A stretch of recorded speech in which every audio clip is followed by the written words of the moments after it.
Don't let leaders define for you what leadership is.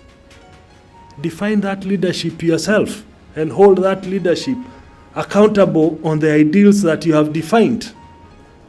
The biggest mistake here is that we all come out there and tell you we want this, and you get carried away. And you don't sit back and say for yourself, what is it I really wanted? Can this guy measure it? Can he measure to it? 9 years ago, government was raising only 180 billion from taxes. It's raising 750 today from taxes. Unfortunately, 9 years later, the recurrent expenses are higher than the 750 billion that we are raising. It's an issue of just balancing your books. Where are the leakages? And blocking those leakages to save money that you can take to infrastructure and social economic sectors. It's a very simple thing. The president will have the guts to attack the budgetary system to just stop the rot. If today in a very large government like the one we have, you just decided that traveling officially was going to be curtailed and traveling locally, domestically, because when the big bosses travel out, the middle bosses travel in.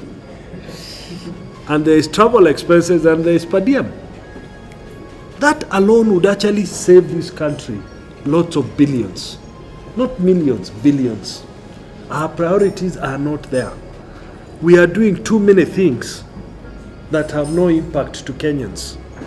What we need to do is fewer things that have impact. Sisi tutaimarisha usalama. Ya pili ni mambo ya barabara. Ni muhimu kama tunataka kufungua njia za utalii, tuwe na barabara za kutosha. Kama tunataka kufanya ukulima zaidi, lazima tutilie mkazo mambo ya kuwa na mabwawa mengi ili tuwe na ukulima wa kunyunyizia maji. We must have enough food. We must be food secure for every Kenyan. We must ensure our farmers have enough incentives to do agriculture. Iwe ni mambo ya maziwa, ni mambo ya majani, mambo ya mahindi, mambo ya kahawa. We must make the farmer happy.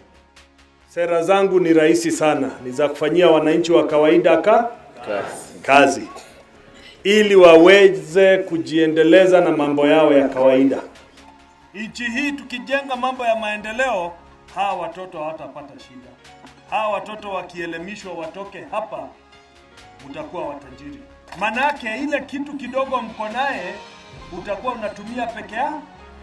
Lakini ukiwacha watoto wabaki hapa, utakuwa mnagawa na hawa watoto. I think our education sector requires serious reforms that will give us the kind of material we want to build our country, whether it is in manufacturing, in the health sector, in the business sector. So it's very important. Therefore, I might not just say the idea is not just to drop a system, but to reform the entire education system so that you can have a system that produces students who fit in the bill that our country so much requires. Hata kama tutafanya reform, ni muhimu sana, na nimesema katika manifesto yangu, kila county itakuwa na county polytechnic. Ili vijana wetu wakimaliza form 4 na hawapati nafasi ya kuenda university, wawe wanaenda county polytechnic, wanapata diploma ili wajijenge sawa sawa. KNC naamini ya kwamba, na mimi pia naamini ya kwamba, shida ya Wakenya zaidi ni shida mbili. Shida ya kwanza ni nafasi kwa walio wengi kujijenga kiinchi. Na ndio tunasema lazima serikali ione ya kwamba kuna nafasi kwa walio wengi waweze kujijenga kama Wakenya. Lazima ajira ipatikane. We are 40 million people today. All those who are under 40 years are 75% of the population. So we must ensure we create enough opportunities for Kenyans to be able to live their lives every day. Having worked on the fundamentals, we need to have the drivers that will then create wealth for the country. and create employment. And I think tourism will be a key driver, in my view. At the moment, we are only getting 1 million tourists for the most beautiful country in the world. But we've not taken advantage of it. We continue to lose opportunities on a daily basis of taking advantage. Mimi nataka tu Wakenya waweke, yeyote anayetaka uongozi wa nchi na taifa awekwe kwa ratili. Tuangalie ile kazi mtu amefanyia taifa. Tuangalie ile kazi mtu amefanya pahali ambao amekuwa na nyadhifa ambao amekuwa naye. Tujue kama anaweza ama hawezi. Make your democratic choice based on ideas that can take the country forward. Do not retreat to tribalism. It is not tribe or region that will rule for the betterment of Kenya.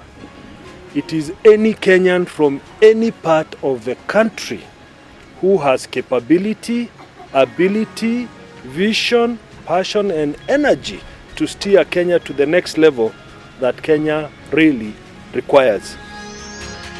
I've said this in many places and I'll continue to say it, that as we move on, we must accept the fact that the next 10 years will be very tough moments for Kenya if we do not make the right decisions. The next 10 years will all not be safe. And will not be safe because we'll not have made the right decisions. We have to think and accept that we are in a very serious situation in terms of a country that wants to grow, that wants to move on, and that if we do not make the right decisions, we'll all be in the same pit, all of us. The statistics are very clear. We are at 38% unemployment rate as we speak today.